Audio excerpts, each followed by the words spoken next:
Hello everyone, welcome back to another session of RNA biology, and we were here in the previous class, and the telomeric structure forms a cap and it is a nucleoprotein complex made of DNA and proteins, and it is important in a number of different functions, that is in the cell.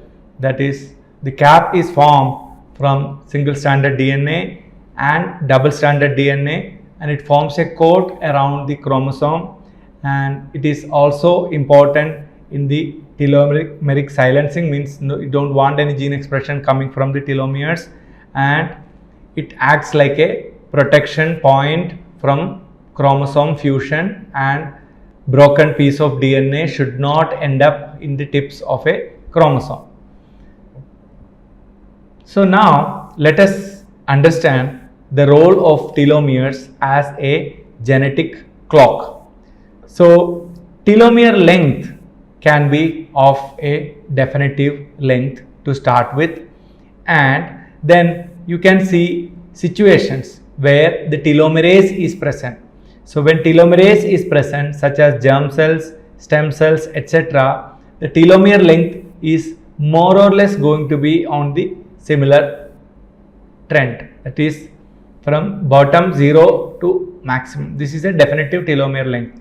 But in somatic cells, the telomere length decreases as the cell division continues. The x-axis is the cell replication.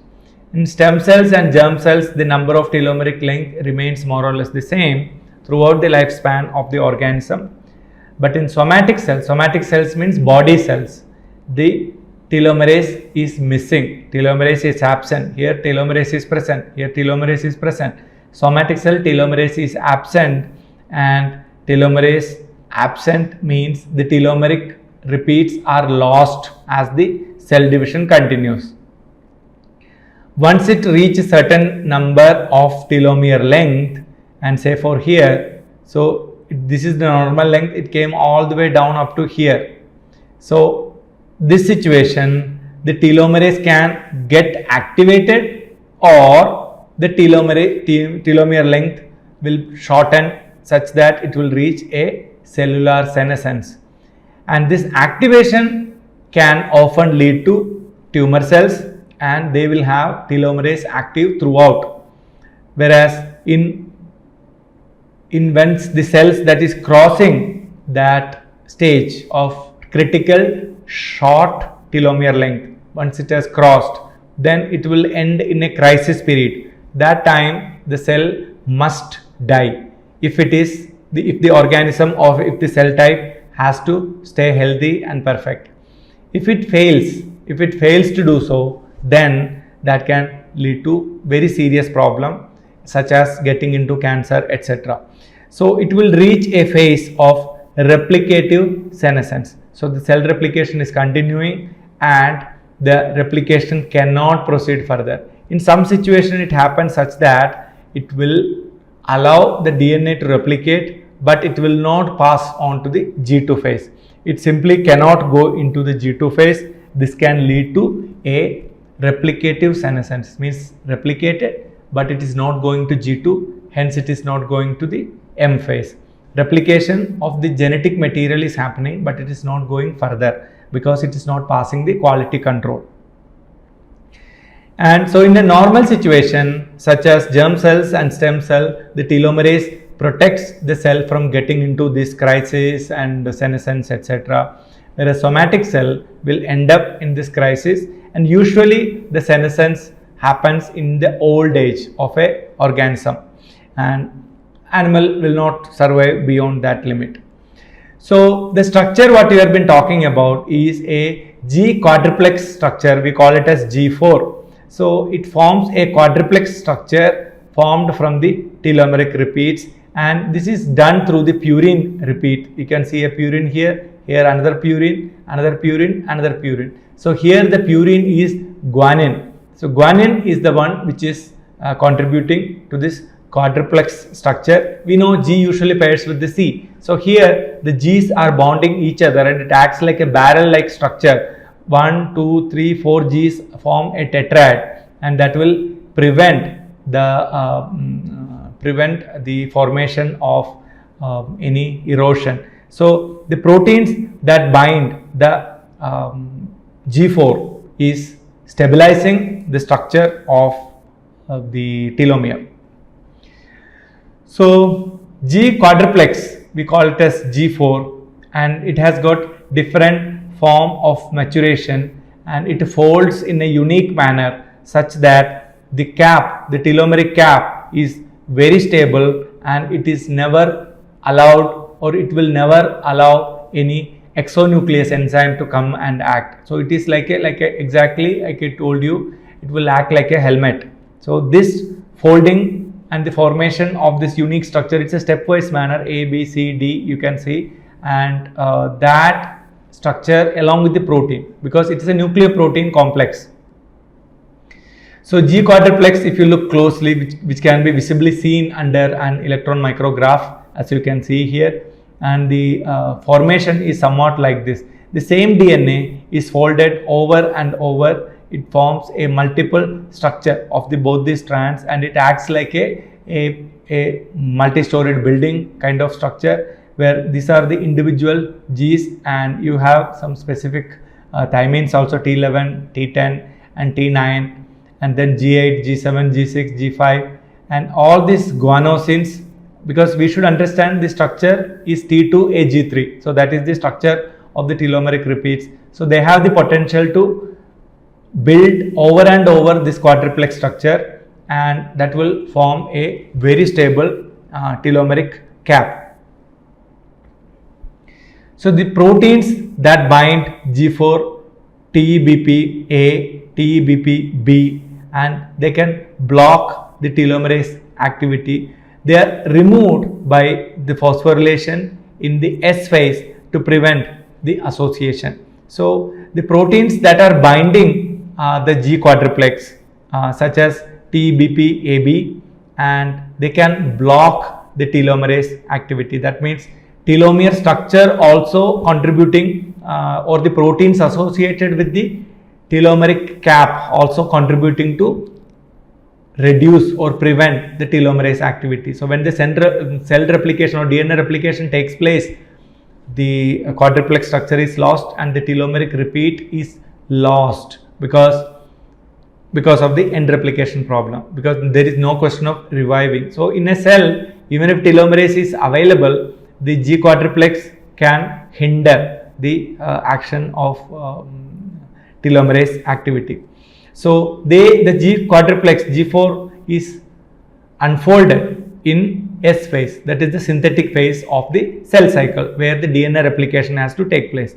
The G quadruplex inhibit telomerase, that is, they are active normally in stem cells, germ cells, and also in cancer cells. However, the activity of telomerase is vulnerable, or the activity of telomerase can be hindered by the G quadruplex and the associated proteins.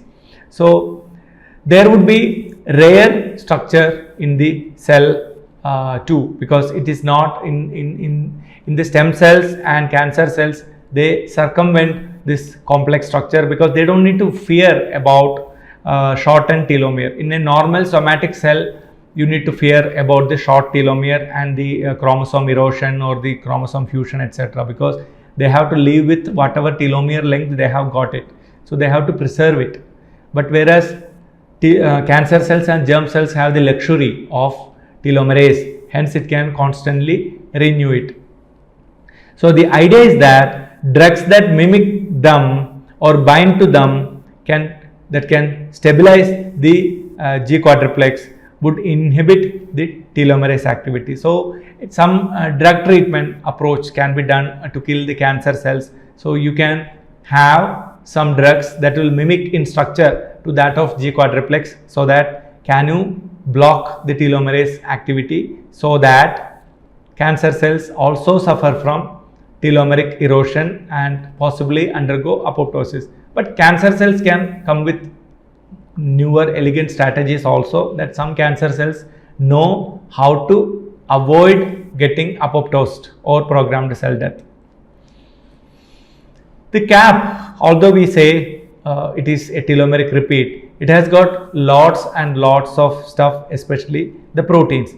If you see this telomeric cap, you can see how many different types of proteins are associated. Each of the structures are nothing but proteins. You can see Ku protein, TRF1, TRF2, WRN protein, XPF, ERCC1.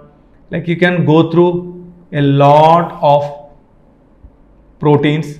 They bind together, and this is the 5' end, and it is forming all the way back, and the 3' end is situated. So DNA's double strand, this one strand's 5' end is here, and this is the 3' end, and it forms a folded structure, and it forms a very unique and complex structure.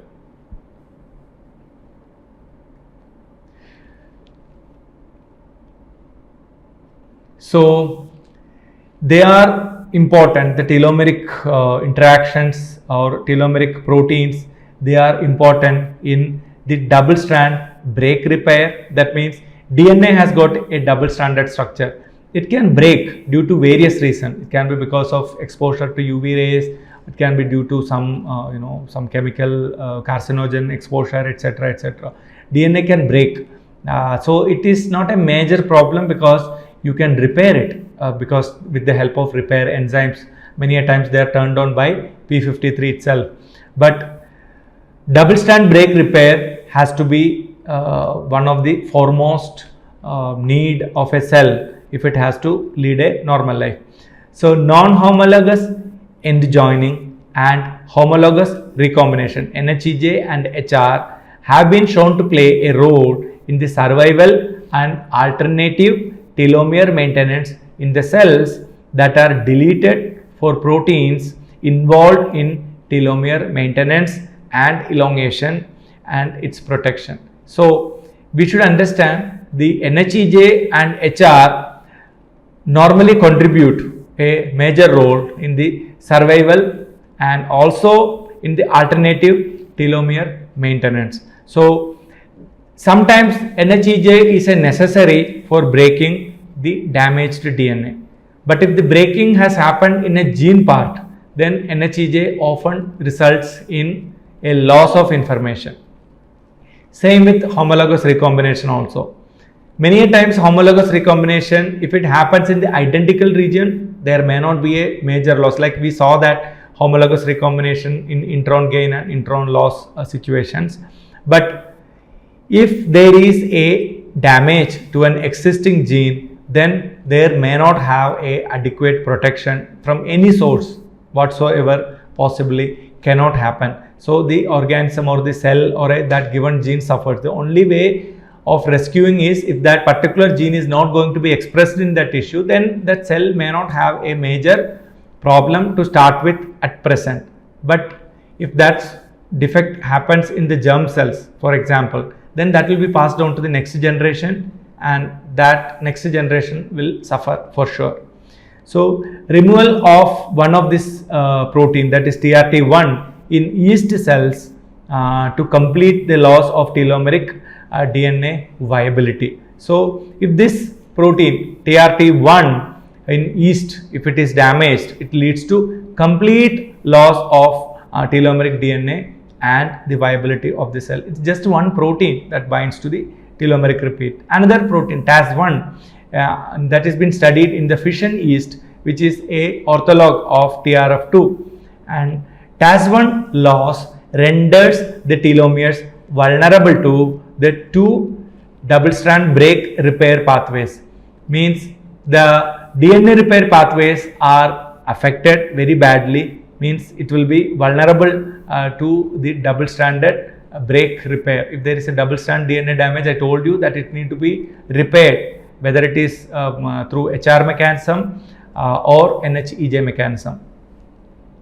So double strand repair pathways becomes vulnerable if the TAS1 gene is lost. And at the G1 phase, means the beginning, post mitosis, is a newly formed or newly born cell is in G1 phase. So NHEJ is preferred at that stage, and it passed the S phase. Say for example G1, then S phase where the DNA is replicated, and then it goes to the G2 phase. So once it crossed the S phase at diploid cell stage, because after S phase in G2 phase the genome is diploid, genome is 2 copy because the entire chromosome set is divided now. In G2 phase and later M phase it separates out. So in G2 phase every cell will have double, like if a normal human have got 46 chromosome and it is 92 chromosome in the G2 phase, and in M phase that separates out into 46 bearing cells. So once it passed the G2 phase, then HR is preferred. A reason being very simple, because you have a copy to make to comparison to, like because in S phase it already replicated, so you have a DNA damage, then it has a template to look after which copy you should be making. So homologous recombination is preferred post the S phase. So two modes of repair vary through the cell cycle by a factor of 10, with NHEJ non-homologous end joining being higher in G1 phase and HR being higher in G2 phase. Means this doesn't mean that the other mechanism do not come into picture. It's not that post S phase NHEJ cannot happen. Technically can happen. So what a cell prefers. Same way in G1 phase homologous recombination also can happen, but availability of a normal template and getting access to it can be limited because of diploid state of the cell. Whereas in G2 phase it will be tetraploid stage of the cell, which will eventually become diploid after the mitosis. So this is a cell cycle which is just for your understanding. This is the mitosis phase where the actual cell becomes 2, and these daughter cells immediately enter G1 phase, and in that phase the cell grows, and if the nutrition and other signaling events go smooth, then it will get into a S phase, and before that there is a critical phase that is called R phase or restricted phase. Cell decide whether to continue into S phase or not. So that's it's just like in human life, all of you who are in your youth decides at what age I should get married. It's a very determined. Some people say that okay, I need another few more years to get married, or some people say no, I am ready to get married. So it's a critical age. Some people decide okay, no, I want a job before I can get married. Some people say no, I want to complete my studies in abroad, so and so university, before I can get married. So it is a decision which is taken at individual level. So every cell, which tissue you are talking about, it has got this restrictive phase where it decides whether to go into S phase or not. Because once it's gone into S phase, it's a point of no return. It cannot reverse back. G1 phase, it can live its rest of its life without too much of a problem. Every cell in your body currently which is not dividing is in G1 phase. If it has come out of the cell cycle, we call it as G0 phase. So if there is a requirement, then the G0 cells, or which has come out of the cell cycle, will now enter the cell cycle. So it has to start from the scratch. G0 cells now become G1 and then S and then G2 and then M phase. M is for cell actually dividing. So this G2 phase, replication phase happens in the S phase, and at G2 phase cell prepares to divide. So this G stands for growth basically. So this is a growth 1 and this is growth 2. So growth 2 has nothing to do with the homeostasis function. That growth 2 is mainly preparing the cell for doing mitosis. So requirement, gene expression, protein production, etc. happens, that is with one goal in the mind. Like if you decided to go for a long tour, a foreign trip, your whole preparation will be towards that, at least towards the last 1 week or 2 weeks. You will not be buying vegetables, fruits, etc. for your fridge or at home. You will not buy too much as you usually do, because your whole preparation will be buying some snacks, what is required for a long trip, travel, etc. Same way, the G2 phase will be preparing the cell mainly for M phase, to manage the M phase. So telomeres and age-related health conditions, it is something important for us to understand about them. Numerous studies have reported significant relationships between short telomeres and a variety of age-related health conditions. So what are they? Let us see in a quick manner. So telomere length and mortality is a solid connection or a strong interrelationship is there for mortality of a cell or even an organism. So telomere length was assessed in 143 normal unrelated men and women who are more than 60 years of age, means basically they are in the post second half of their lifespan. Individuals with the shortest telomeres had significantly decreased survival rate, say 3.18 fold higher mortality rate from heart disease, 8.54 fold higher mortality rate from infectious disease, etc. So in this many number of human studies where you simply collected the tissue and analyzed their telomere length, only thing is their calendar age was more than 60 years. So this enhanced by 3-fold in the case of cardiac disease and 8-fold in case of infectious disease. So what is important is, if your telomere length is getting shortened and shortened, you are vulnerable to either a metabolic disorders such as cardiac problem or infective disorders like some infections such as COVID or maybe other bacterial infections. So let us see the relationship between telomere length and age related conditions. So there is a ratio called TS ratio. We will discuss about that in detail. So let us see an example. So this is a disease, hypertension and metabolic syndrome and diabetes and MMSE, means various infectious score, etc. So P is the significance level. If the P value by T test, P value is less than 0.05, it is considered significant. So that's what you give a star. So you have two categories, one is with the disease and without disease. So the telomere and the somatic, TS ratio basically the length of the telomere to rest of the chromosome length. So if the TS ratio is high, that indicates that telomere length is short, because telomere length divided by somatic, rest of the chromosome length. So you are making it like a proportion.